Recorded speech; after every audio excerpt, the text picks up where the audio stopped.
They blew up my great-grandfather's dam at 6 in the morning on a Tuesday, right while I was grabbing coffee. By the time I screeched into the driveway, 100 years of hand-cut limestone lay scattered in smoking rubble. Standing proudly in the wreckage was HOA President Dexter Hawthorne, grinning like he'd just hit the jackpot, brushing dust off his ridiculous polo shirt. Free demolition, he smirked. Your little swamp was killing our property values. What that idiot didn't realize was that the swamp had been holding back floodwater for the entire neighborhood since 1924. He just pulled the pin on a ticking time bomb, with spring snowmelt only 6 weeks away. The sharp bite of explosives still hung in the air as Dexter snapped victory selfies, completely unaware that he'd turned his $800,000 McMansion into future lakefront property, Old Testament style. What would you do if someone destroyed your family's legacy and then posted smug selfies about it? Drop your worst HOA horror story in the comments, because this one's about to go fully biblical. My name is Ezra Blackwood, and I'm a hydraulic engineer who thought inheriting 12 acres in Colorado would be the fresh start I needed after my divorce went nuclear. Instead, I got a front row seat to small-town corruption that would make a Chicago alderman blush. The property sits upstream from Millbrook Estates, one of those cookie-cutter developments where every McMansion looks like it was squeezed from the same beige tube. My great-grandfather, Samuel Blackwood, built that stone dam back in 1924, during the Depression, when men knew how to work with their hands and didn't need environmental impact studies to move a rock. The dam created a 3-acre pond that's been the heart of our land for a century. Morning mist rises off the water like ghosts, and you can hear the soft tumble of water over hand-cut limestone, worn smooth as river stones. The smell of wet earth and cattails hits you at dawn, pure Rocky Mountain peace mixed with the metallic taste of thin mountain air. I moved back to start a sustainable aquaculture business, raising trout and growing organic vegetables using the pond's natural irrigation. Simple plan: heal from my marriage disaster, honor my grandfather's legacy, and maybe make enough money to forget my ex-wife ever existed. Funny thing about fresh starts, they have a way of attracting fresh disasters. Enter Dexter Hawthorne. Picture a guy who drives a BMW X7 but still calls it a Beamer like he's trying to impress high school girls. 52 years old, real estate developer, HOA president for 8 straight years. The kind of man who wears pressed khakis to neighborhood barbecues and thinks rustic charm is a disease that lowers property values. Dexter had big plans for Millbrook Estates, transforming our quiet valley into an upscale resort community with golf courses and spa facilities. My hillbilly fish pond, as he so eloquently called it, didn't fit his vision of manicured perfection, where every blade of grass knew its place and stayed there. The attack came via certified letter on a Thursday morning, thick as a phone book and twice as threatening. Notice of unpaid assessments and immediate compliance demand. According to Dexter's legal dream team, I owed $12,000 in back HOA fees for community water management services I'd never requested, never received, and never agreed to pay for. Oh, and my dam, an unauthorized structure violating community standards. Remove it within 30 days or face $500 daily fines. 12 grand in fabricated fees, plus $500 a day until I destroyed my family's century-old engineering, a dam that had protected their neighborhood since Warren G. Harding was president. I called Dexter directly, thinking we could handle this like reasonable adults. Listen, I said, my family never joined your HOA. This property predates your community by 70 years. His laugh sounded like a garbage disposal chewing beer bottles. Doesn't matter, Ezra. Water flows through our community, so you're using community resources. Pay what you owe or tear down that eyesore. The coffee in my mouth turned bitter as his real motivation crystallized. Your little swamp is dragging down everyone's property values, he continued. We've got standards here. Maybe you should sell to someone who understands what civilization looks like. The crunch of gravel under his BMW's tires as he drove away told me everything I needed to know. This wasn't about fees, regulations, or community standards. This was about power, and Dexter wanted my land for his development schemes. I hired a lawyer that afternoon and discovered something beautiful. My grandfather had specifically refused HOA membership when it formed in 1954, and the original property boundaries were legally ambiguous. County records showed conflicting surveys. We had a solid case, but Dexter wasn't interested in playing by legal rules.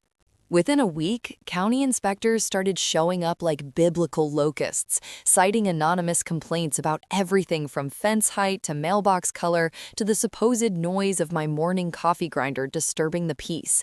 These weren't inspections, they were pressure tactics designed to bleed me dry through legal fees until I folded. Dexter made one critical miscalculation. You don't start a bureaucratic war with someone who designs water systems for a living, especially when you live downstream from his dam. Dexter's first real power play came 3 weeks later when his golf buddy from the county showed up at my door with a clipboard and an attitude. "Rick Morrison, county building inspector," he announced, barely looking at me. "Got reports your dam's structurally unsound. Need to conduct an emergency assessment." I watched this clown spend 20 minutes poking at century-old stonework with a screwdriver, like he was checking rust on a used car. The metallic ping of steel on limestone echoed across the pond while he scribbled notes, never measuring anything, never photographing the foundation, just grunting disapproval for effect. His assessment arrived by courier the next morning. Immediate demolition required due to catastrophic structural failure risk. That's where things got interesting. The report claimed my dam showed severe foundation erosion typical of 1960s concrete construction. I nearly choked on my coffee. My great-grandfather built this thing with hand-cut limestone blocks in 1924, 24 years before concrete dams were even used residentially in Colorado. Morrison hadn't examined my dam at all. He'd filed a completely fabricated report without ever setting foot on the actual foundation. Time for an engineering lesson. I hired Matthews and Associates, the firm that had certified half the bridges in Colorado, for an independent assessment. It cost me $3,000 I didn't have, but their 40-page report was worth every penny. The lead engineer spent 6 hours crawling over every stone, measuring flow rates, testing mortar joints with equipment worth more than my truck. Dam exceeds current safety standards by 200%, their summary read. Original 1924 construction superior to modern requirements. Estimated lifespan 500+ years with normal maintenance. 500 years? My great-grandfather had built something that could outlast the Roman Empire. I also remembered reading that when officials falsify emergency reports, they become personally liable for damages caused by their lies. Dexter just painted a massive legal target on his back, and I now had the ammunition. I filed a formal complaint with the State Engineering Board, complete with photographic evidence proving Morrison never inspected the foundation. Then I sent copies to the county prosecutor, the local newspaper, and Morrison's supervisor. The smell of freshly printed evidence packets filled my kitchen as I prepared for bureaucratic war. Turns out, most states let you demand a second opinion on any emergency demolition order, and if the first assessment is fraudulent, the county pays for your independent report, plus damages. Funny how they never mention that in civics class. While I was building my legal case, Dexter launched his media campaign.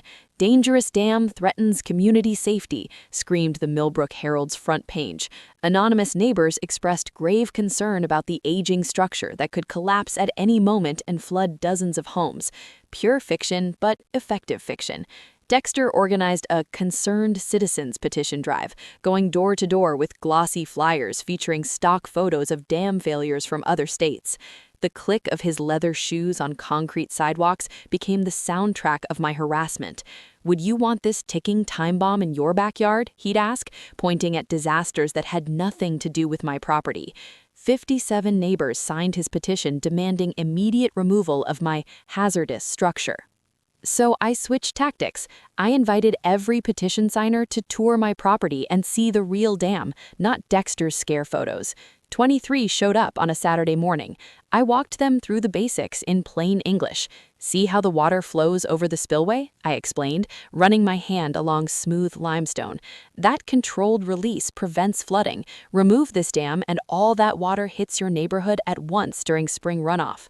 The feel of century-old stone beneath my fingers, still solid, still precise, told the truth better than any report.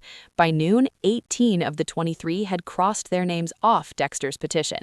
But Dexter wasn't finished. County demolition trucks rolled into my driveway Tuesday morning at 6 a.m., despite my penned appeals. Workers in orange vests unloaded equipment while the crew chief waved Morrison's bogus emergency order like a magic talisman. I blocked the access road with my pickup and started calling every lawyer, reporter, and county official in my contacts. "You're interfering with public safety," the crew chief yelled over diesel engines. "I'm preventing destruction of private property based on fraudulent paperwork," I shouted back.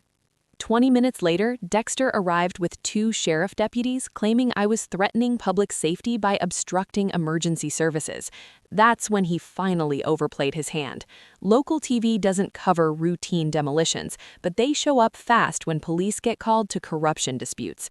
Channel 9 caught everything as Dexter tried to explain why a dam that had stood safely for 99 years suddenly required emergency demolition the day after I filed corruption charges against his inspector buddy. His first mistake, going on camera angry. It makes everyone look guilty. The coverage barely faded before Dexter tried his next move, buying politicians. City Councilman Bradley Walsh, another Gulf buddy because Dexter apparently collected corrupt officials, suddenly developed deep concerns about pre-1950 water retention structures and their environmental impact. Walsh introduced Emergency Ordinance 847 at Thursday's council meeting, claiming stagnant water from aging dams was breeding mosquitoes and threatening public health. The ordinance targeted water structures built before 1950, which meant exactly one thing in our county: my dam. I sat in the back of that stuffy municipal building, breathing recycled air that tasted like old coffee and broken dreams, watching Dexter's puppet show unfold with community theater-level subtlety. "We must prioritize community health over individual property rights," Walsh declared, reading notes that clearly came from Dexter's legal team. Then Dexter's arrogance finally bit him. During public comment, I stood and asked one simple question.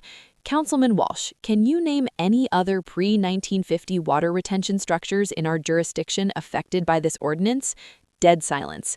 Walsh shuffled his papers for 30 seconds, every rustle echoing off cheap acoustic tiles, before mumbling about comprehensive planning. That's when I dropped the bomb I'd spent 2 weeks preparing. I dug through public records like a forensic accountant on a cocaine binge. Deeds, permits, LLC filings, following the money straight back to our HOA president's secret empire. "Council members," I said, pulling out a folder thick enough to choke a draft horse, "I'd like to present evidence that the primary beneficiary of this ordinance owns 47% of the upstream parcels through various LLCs and has filed preliminary plans for a $12 million resort development." Paper crackled like gunfire in the silent room. Dexter's plan required removing my dam so he could build artificial golf course water features under his control. He'd lied about environmental concerns while planning to replace natural flood protection with decorative ponds for tourists to admire between martinis. His blood drained from his face as I read directly from his own documents. His mouth opened and closed like a fish on dry land as his narrative collapsed in real time. The council postponed the vote, political speak for "we almost got caught helping obvious corruption." But Dexter was persistent, like a tick on a warm vein. The next week brought a parade of hired experts claiming my pond was an ecological disaster. One specialist testified my dam created anaerobic dead zones that killed fish, which was impressive considering my pond supported thriving trout I'd been documenting for months. Eating fresh-caught rainbow trout from my supposedly dead water made their claims even funnier. I invited the state environmental agency to conduct their own assessment. Their biologists spent 3 days cataloging wildlife, 24 fish species, countless insects, nesting waterfowl, and a family of beavers upstream. One of the healthiest freshwater ecosystems we've surveyed, the report concluded. Removal would cause significant environmental damage. Dexter's environmental angle collapsed instantly, so he went nuclear. Someone, take a guess, filed anonymous EPA complaints accusing me of illegally diverting water from a protected watershed. Federal investigators don't play around. I spent 3 weeks documenting every drop of water on my property.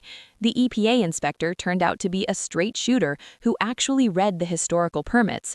Turns out my great-grandfather's 1924 approvals were still valid, protected under grandfather clauses Dexter's lawyers had somehow missed. "Mr. Blackwood," the inspector said while standing on the dam, listening to water spill over limestone, "anyone attempting to force removal without federal approval would be violating the Clean Water Act." A civil engineer friend later told me that forcing someone to violate environmental permits opens the door to federal lawsuits, about 50 grand per day in penalties, enough to make even Dexter sweat. Meanwhile, the harassment escalated. Private investigators followed me to the grocery store. My mailbox got accidentally destroyed by snowplows 3 times in 2 weeks. My truck was reported abandoned any time I parked too long. But Dexter made his final mistake. He underestimated how much his own neighbors were starting to hate him. The next HOA meeting exploded. Homeowners started asking where their dues had been going. Turns out, when you anger engineers and accountants, audits happen fast. "Explain this $18,000 payment to Hawthorne Consulting," demanded Janet Moore. Going door to door taught me a hard truth about human psychology. Most people ignore disaster warnings until you show them their own address on a flood map. But the moment they see their house shaded bright blue under 6 feet of water, attention snaps into focus. "Mrs. Patterson," I said, turning my laptop toward her, "your home sits in what used to be the creek's natural overflow channel. Without the dam, you'll have 3 feet of water in your living room for about 2 weeks. She stared at the screen like she'd just received a terminal diagnosis. "What can I do?" she asked. "Help us organize a town hall where everyone can see the science, understand the legal risks, and decide if Dexter's development is worth losing their homes." I also learned that emergency managers love having local experts. Fire Chief Rodriguez had been worried about spring flooding for months, but lacked the engineering background to quantify the risk. "Ezra, can you build a flood monitoring system?" he asked. "If that dam goes, we'll need early warning for evacuations." I spent a weekend installing water level sensors throughout the creek network, tied into a Textilent system that could warn every downstream resident the moment levels rose. The hardware cost $800 and could save millions in damage. On the legal front, Rebecca helps me assemble criminal referral packets for state and federal prosecutors. Every forged document, every illegal payment, every environmental violation organized into airtight cases. "The beauty of white-collar crime," she explained, "is that criminals document everything themselves." Dexter had spent 3 years creating his own evidence trail. My media strategy was simple: make the story too big to bury. I contacted Sarah Brighton, a Denver investigative reporter known for exposing government corruption. "I've got HOA fraud, environmental crimes, and an impending flood that could displace dozens of families," I told her. She arrived the next day with a camera crew. But my real weapon wasn't media, it was physics. I didn't need to destroy Dexter, I just needed to let him destroy himself while the world watched. Water doesn't care about politics, corruption, or property values. Gravity always wins. The plan was straightforward: document everything, warn everyone, prepare for disaster, and let Dexter face the consequences of fighting a century of engineering with a clipboard and arrogance. By the time I finished, I had legal proof that could put him in federal prison, scientific models showing millions in liability, and community support that made him radioactive. All I had to do was let him demolish my dam and wait for the invoice from nature. Dexter's response to the injunction was predictable desperation. He tried to destroy the evidence. Janet Morrison called me at midnight, whispering like she was reporting a burglary. "Ezra, Dexter's at the HOA office right now with a shredder and boxes of financial records." I drove to the community center and found his BMW parked under a broken streetlight like a drug deal. The whine of an industrial shredder echoed through the building. Smart criminals erase evidence quietly. Desperate ones make noise and leave witnesses. I hit record and called non-emergency police. "This is Ezra Blackwood reporting destruction of evidence in an active investigation," I said loudly. 20 minutes later, Deputy Maria Santos arrived to find Dexter standing in a snowdrift of shredded financial records, claiming he was reorganizing files. "At midnight?" she asked, sweeping her flashlight across the confetti. "Community business doesn't follow office hours," Dexter said, sweat pouring despite the cool air. What he didn't know was that Rebecca had already subpoenaed the original bank records. He was shredding copies, while the originals sat safely with prosecutors. The next morning brought his most pathetic move yet. He tried to have my property condemned for health violations. County Health Inspector Linda Walsh, apparently from the same corrupt gene pool, arrived citing mosquitoes and unsanitary conditions. I watched her spend 5 minutes pretending to inspect my crystal-clear pond before declaring it a public health hazard. Her report cited toxic algae and dangerous bacteria from samples she never took. The irony was delicious. My pond was cleaner than most municipal water supplies, thanks to my great-grandfather's natural filtration design. Time for scientific humiliation. I invited Dr. Rodriguez from the State Environmental Lab. He arrived with equipment more expensive than Dexter's BMW and spent 6 hours testing everything. "This is some of the cleanest freshwater in Colorado," he concluded. His 20-page report dismantled Linda Walsh's claims line by line. Where she alleged bacteria, he documented beneficial microorganisms. Where she saw algae, he found native plants improving water quality. Dexter's desperation escalated into sabotage. Security footage later confirmed his brother-in-law trying to smash my flood sensors with a baseball bat. The video was comedy gold, a middle-aged man in khakis swinging wildly at waterproof equipment while yelling about surveillance. I learned that $60 trail cameras provide priceless evidence if you place them legally on your own property. Meanwhile, the education campaign worked better than expected. Town halls smelled like fear and fresh-baked cookies, as neighbors realized their homes sat in a floodplain protected for 99 years. "Mrs. Brighton, your garden sits exactly where Millbrook Creek overflowed every spring," I explained, pointing to historical surveys. More neighbors joined the coalition. Dexter's final bureaucratic gamble came through County Commissioner Bradley Walsh, another golf buddy. Walsh proposed Emergency Resolution 1247, declaring my dam an imminent danger requiring immediate removal. The vote was scheduled mid-afternoon on a weekday. I showed up anyway, armed with flood models, water quality reports, and federal contracts. "Commissioners, removing this dam will flood 47 homes within weeks."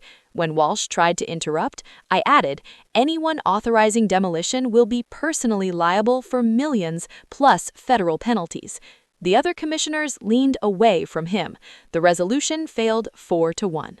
So Dexter went illegal. Friday morning, county crews arrived claiming to perform emergency stabilization. Stabilization with explosives.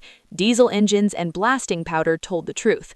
I stood there sipping coffee that tasted like irony while they placed shaped charges.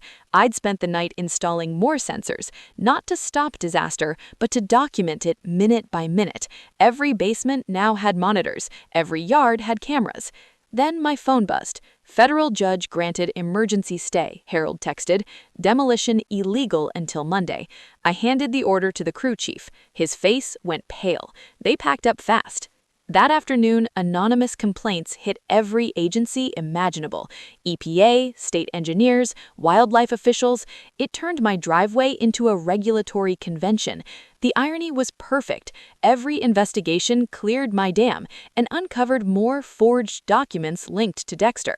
"Someone is filing systematic false reports," an EPA agent told me. "We're opening a criminal investigation."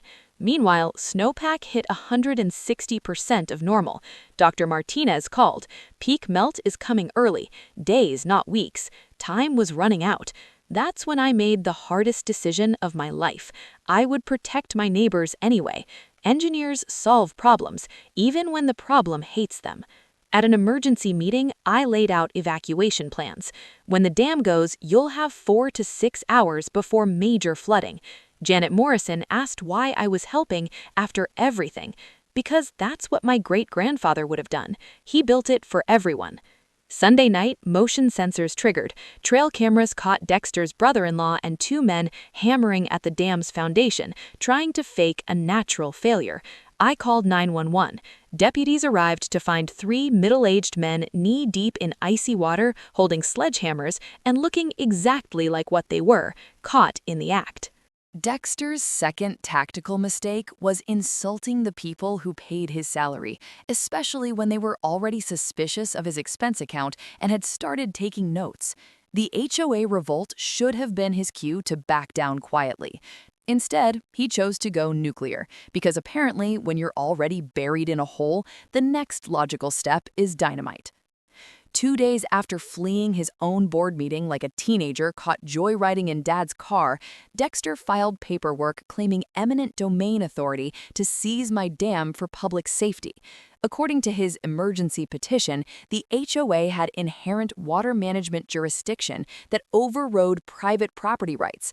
The documents looked official enough to fool anyone skimming. County seals, backdated environmental reviews, forged signatures.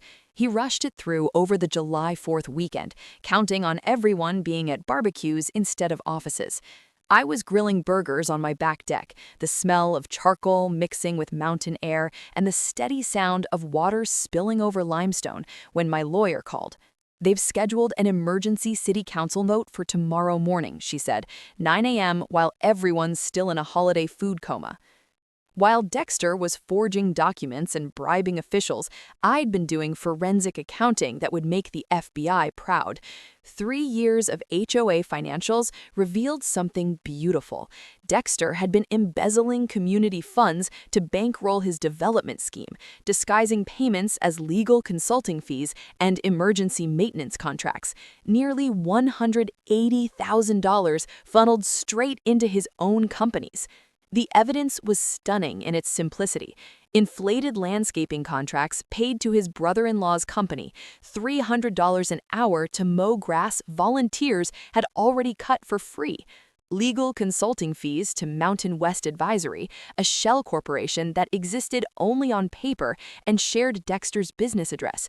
Maintenance contracts with companies that had no employees, no equipment, and no purpose except moving HOA money into Dexter's personal accounts. A forensic accountant neighbor taught me something crucial. In Colorado, HOA financial records are public documents. Any homeowner can request them within 10 business days. Most people never do, which is exactly what corrupt board members count on. Dexter had been running a textbook embezzlement scheme. Every payment was documented, every fake invoice preserved, every forged signature photographed and timestamped. The smell of printer ink and righteous anger filled my kitchen as I assembled evidence packets for every homeowner in Millbrook Estates. I called an emergency HOA meeting for Sunday night, the evening before Dexter's secret city council vote. The community center had never seen anything like it. 150 furious homeowners packed the room. "Ladies and gentlemen," I said from the front, the taste of justice already in my mouth, "I have 3 years of financial records showing exactly where your dues have been going." Papers rustled as packets opened. You could see realization spread across their faces. Their money hadn't funded improvements. It had funded Dexter's private real estate empire. "This $15,000 payment to Hawthorne Landscaping," I said, pointing to a highlighted invoice, "is Dexter's brother-in-law. They charged you $300 an hour to mow grass volunteers already cut for free." Gasps turned into angry murmurs as page after page connected Dexter to stolen funds. This $25,000 emergency legal consulting fee went to Mountain West Advisory, I continued, a company that exists only at Dexter's business address and has never provided a single service to this community. By the time I finished presenting 18 months of systematic theft, the room was ready for blood.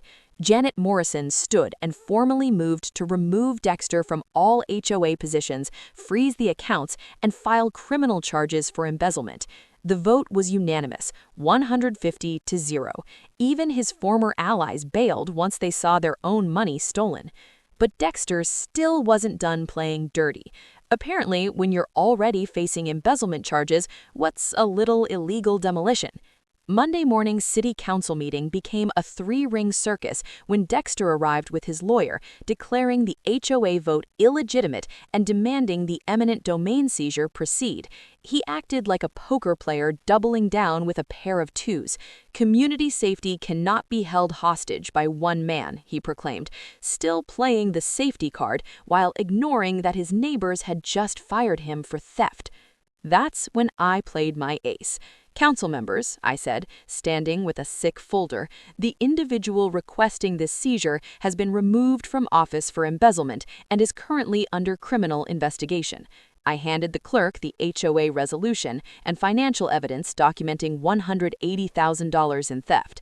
Furthermore, the HOA he claims to represent has formally voted to oppose this seizure and support preservation of the dam. You could see Dexter's lawyer physically step away from him. Even corrupt politicians don't touch someone actively under fraud investigation. The council voted 7 to 0 to table the petition pending criminal proceedings. Victory soured when I realized Dexter's final move. If he couldn't steal my land legally, he'd destroy it illegally and deal with consequences later. Thursday morning, county demolition crews appeared at my gate with orders based on Morrison's original fake report, despite it being formally revoked 3 days earlier. The crew chief waved the assessment like it was gospel. "This is an illegal demolition," I told him. "Take it up with the county," he shrugged. Diesel engines rumbled as 20 tons of equipment lined up to erase a century of engineering. Somewhere behind the chaos, I knew Dexter was watching. Time for the nuclear option. I called my grandfather's old lawyer. Harold Brighton was 93 years old for the past 5 years, and his memory put computers to shame. "Ezra," he said over the roar of machinery, "get to my office now. There's something in your great-grandfather's papers that changes everything." 20 minutes later, I sat in Harold's dusty office as he pulled a manila folder from a cabinet older than television. "Your great-grandfather was smarter than anyone realized," he said, spreading yellowed documents across his desk. The paper was dated 1953, a legal agreement between Samuel Blackwood and the Millbrook County Water District. Harold translated.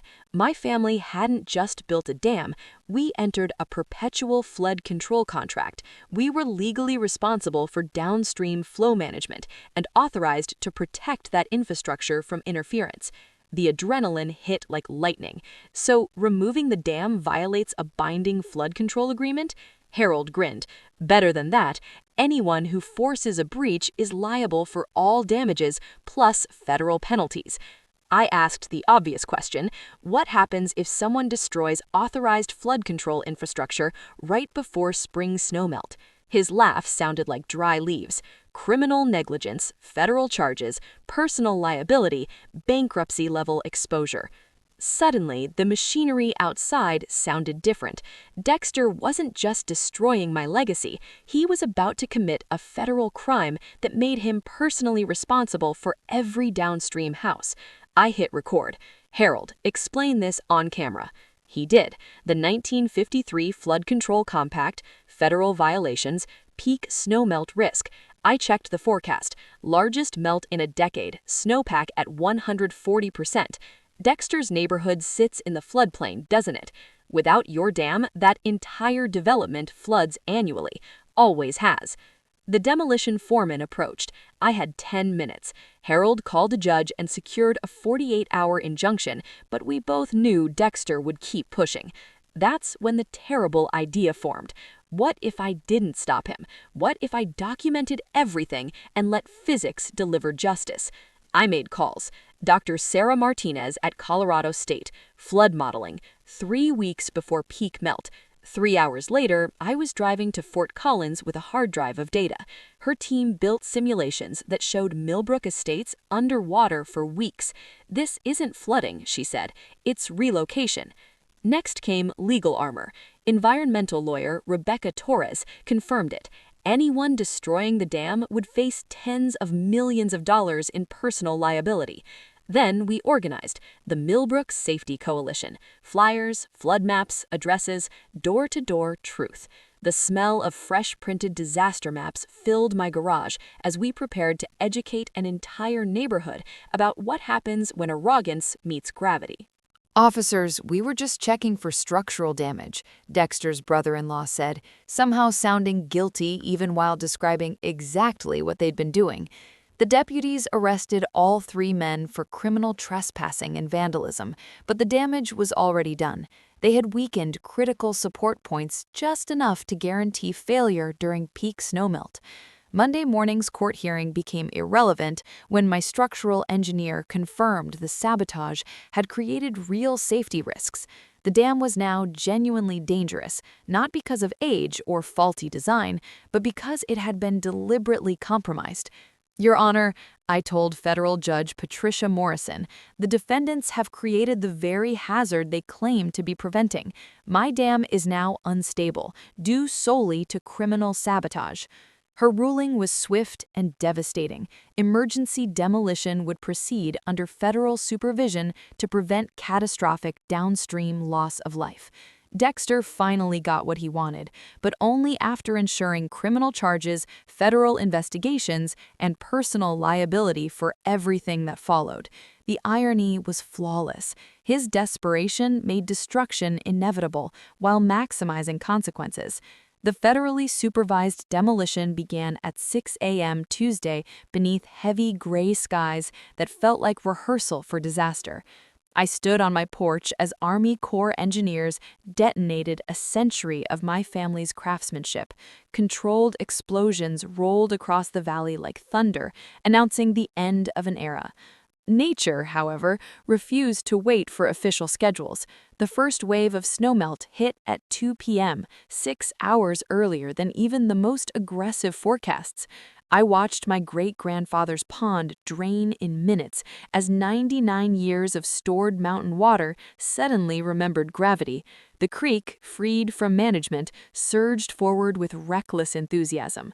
By 4 p.m., water pooled in Millbrook Estate's lowest yards. By 5, it ran down streets never designed to respect nature's memory.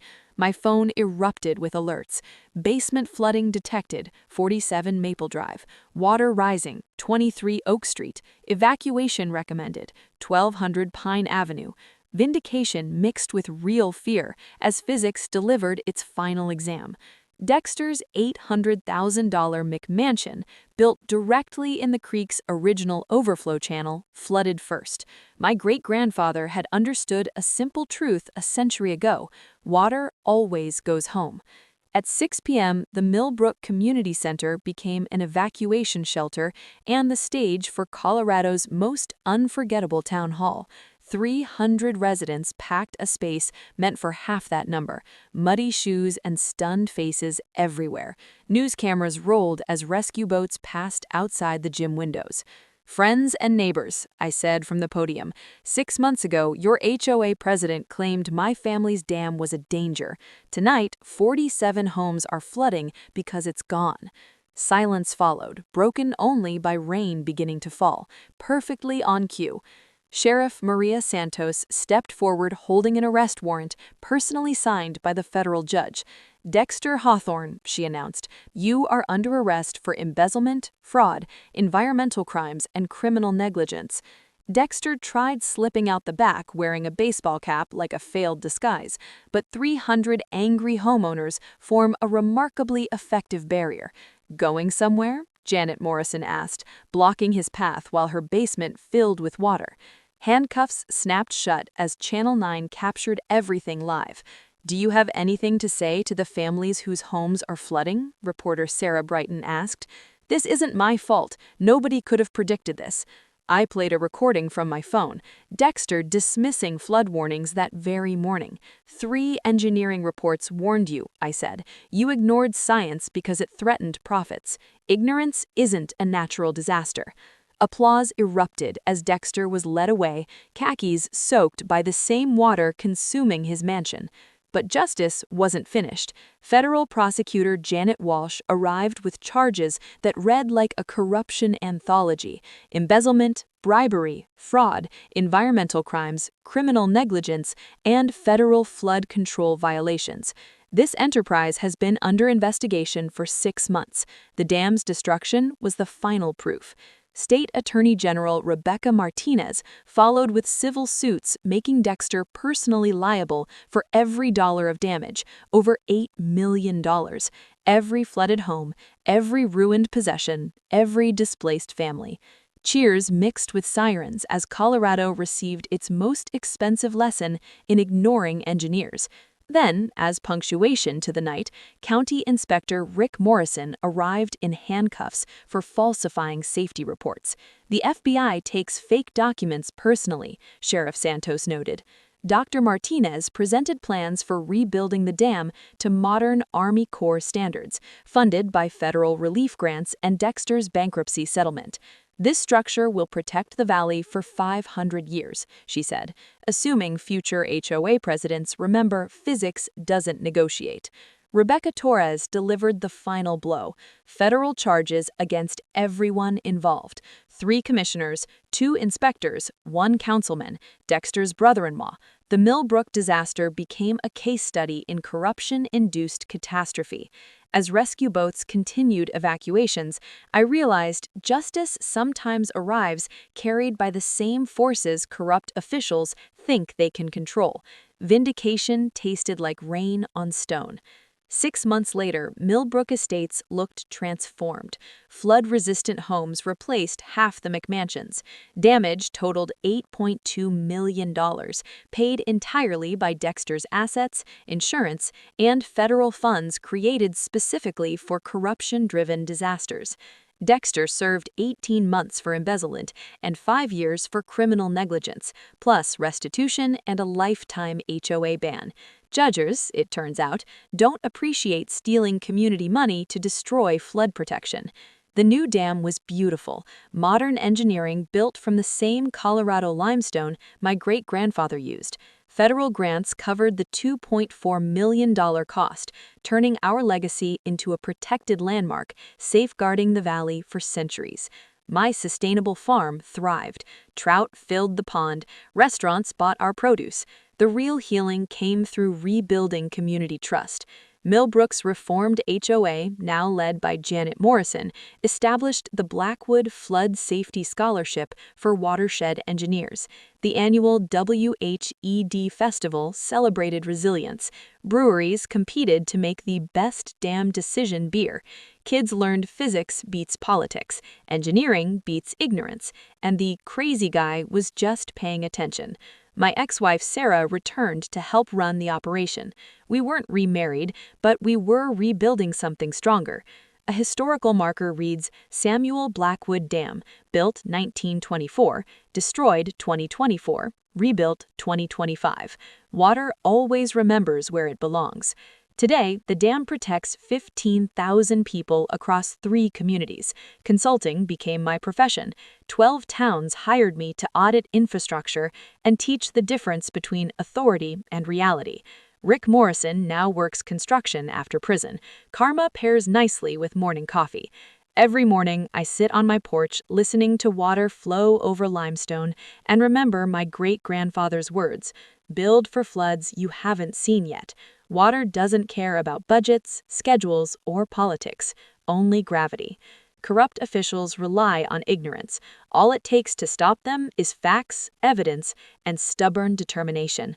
Sometimes the best revenge isn't getting even, it's preventing the next disaster by making sure everyone knows how the last one happened.